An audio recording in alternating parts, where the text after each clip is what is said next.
In an age where data is supposedly the new oil or fuel, fintech companies have raised serious concerns about data protection and compliance, especially in light of the recent spate of global cyber attacks, as the presence of valuable personal information makes fintech companies increasingly attractive targets for cybercriminals. Okay, so let's dive into another story.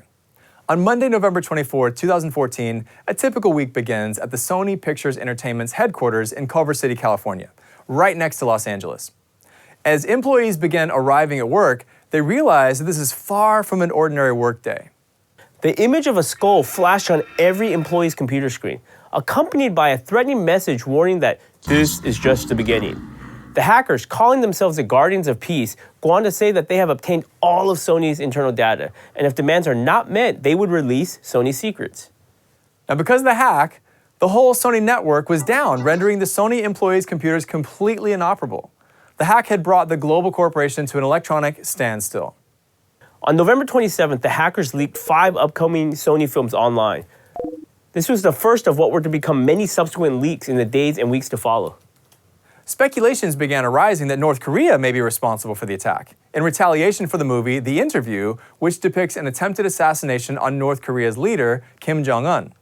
Back in June, when the trailer was first released, North Korea had called the movie an act of war, saying that it would carry out strong and merciless countermeasures. About a week later, the FBI officially began an investigation, and Sony hired a cybersecurity firm to carry out an investigation of the attack.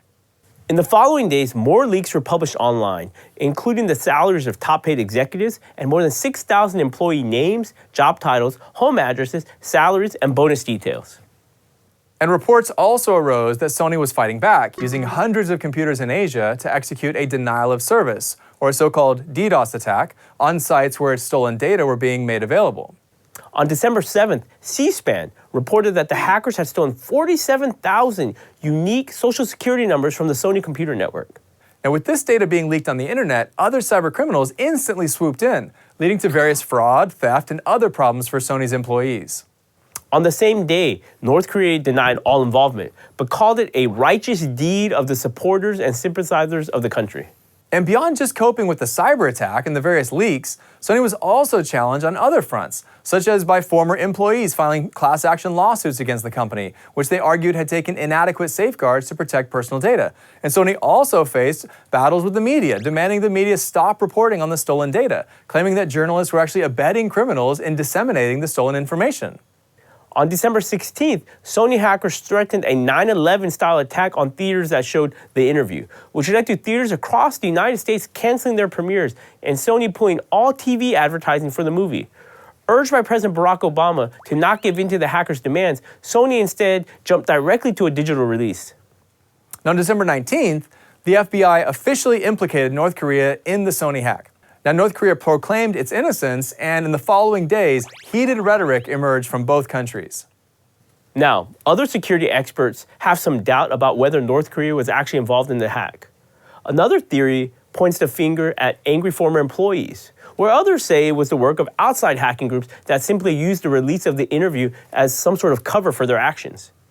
Now, the challenge that we have is that the Sony hack was not a single anomaly, as we're witnessing a huge influx in data breaches across the world. Now, just to give you a few examples, in 2013, 40 million credit and debit card records were stolen from Target.